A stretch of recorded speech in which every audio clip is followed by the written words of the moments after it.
Yes, तो हम start करते हैं two block system in friction.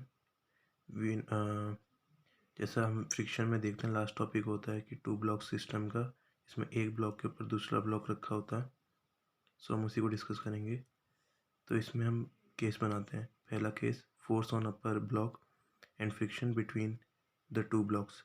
Means ऊपर वाले ब्लॉक पे फोर्स लग रहा है और फ्रिक्शन बस इन दोनों ब्लॉक के बीच में ही है, और ग्राउंड और नीचे वाले ब्लॉक में कोई फ्रिक्शन नहीं है। सो मैं एक एग्जांपल से समझाऊंगा ये जो मैंने यहाँ लिख रखा है। इस एग्जांपल में ऊपर वाला 2 kg वाला मन माना है और नीचे 3 kg का हमने माना है। 2 kg के ऊपर 20 न्यूटन का फोर्स लग रहा है और दोनों के बीच में फ्रिक्शन कोफिशिएंट है 0.2 का, और ग्राउंड में फ्रिक्शन कोफिशिएंट है 0 का। सो इसमें पूछना क्या है, जो हमसे पूछे जाते हैं क्वेश्चंस कि find acceleration of upper and lower block and friction between them. Means ऊपर वाले का फ्रिक्शन, ऊपर वाले का मतलब इन दोनों के बीच में फ्रिक्शन, और 2 kg और 3 kg में एक्सेलरेशन, क्या एक्सेलरेशन हो इन दोनों का। तो इनको सॉल्व करने का एक प्रोसीजर होता है जो हमको फॉलो करना पड़ता है। पहला प्रोसीजर होता है स्टेप 1, जिसमें हमको take any friction F in between no slipping. मतलब हम इन दोनों के बीच में एक अपने आप से कोई फ्रिक्शन मान लेते हैं और कह देते हैं कि नो स्लिपिंग हो रही है, दोनों का एक्सेलरेशन सेम है। मतलब एक्सेलरेशन सेम है तो स्लिपिंग नहीं हो रही दोनों सरफेस के बीच में। और अगर दोनों सरफेस के बीच में स्लिपिंग नहीं होती है तो फ्रिक्शन हमेशा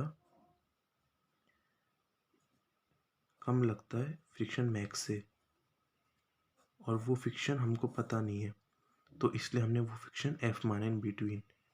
ठीक है, अब उसके बाद हम एफ बी डी लिखते हैं, जो यहाँ बी डी है कि 20 न्यूटन, फिर एफ, फिर यहाँ एफ। और ये हमने 2 kg पे फ्रिक्शन पीछे इसलिए माना है क्योंकि इसकी टेंडेंसी आगे बढ़ने की है, तो पीछे हमने फ्रिक्शन माना है। और रिलेटिव मोशन को कम करने के लिए 3 kg पे फ्रिक्शन आगे लगेगा एफ। तो मैंने यहाँ लिख दिया ड्रॉ एफ बी डी। उसके बाद मैंने दोनों का लिखा। दोनों अगर सेम एक्सेलरेशन है क्योंकि हमने माना है, फिर हम दोनों में लिखेंगे इक्वेशन सेकेंड वाली, 20 माइनस एफ बराबर 2a एंड एफ बराबर 3a। इन दोनों को सॉल्व करने के बाद बाय 1 एंड 2 हमारे पास a आ रहा है 4, और a 4 आने के बाद जब हम फ्रिक्शन निकालते हैं तो 12 आता है।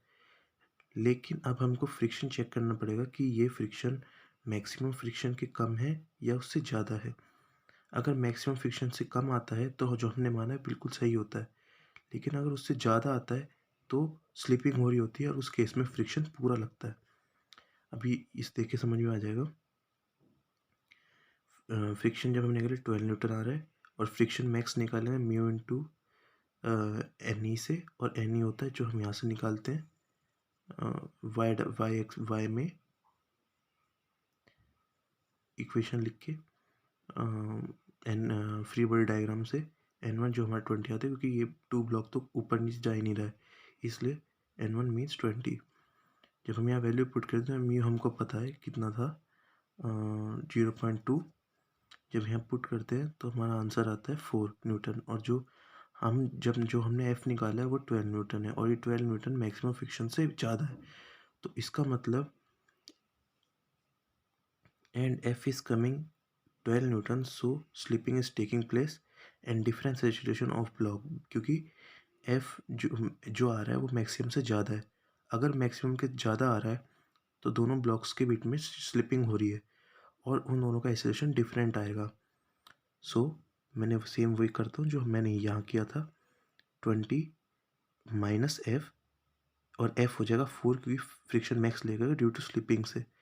सो 20 minus 4 2a1 and 4 equals to 3a। और 4 क्यों लिखा है, क्योंकि फ्रिक्शन तो एक्शन रिएक्शन पेयर होता है, जैसे यहाँ पीछे लग रहा है तो इसमें आगे लगेगा। तो 4 इक्वल टू 3a, फोर्स वाली equation second law of motion से। फिर जो हम सॉल्व करते हैं इसको, तो हमारा a1 आता है 8 मीटर पर सेकेंड स्क्वायर, और नीचे वाली ब्लॉक का एक्सेलरेशन होता है 1.33 मीटर पर सेकेंड स्क्वायर, और फ्रिक्शन जो हमने निकाल लिया था वो आ रहा था 4 न्यूटन। सो इससे हमारे एक केस हो जाता है पूरा टू बॉडी सिस्टम का। Thank you.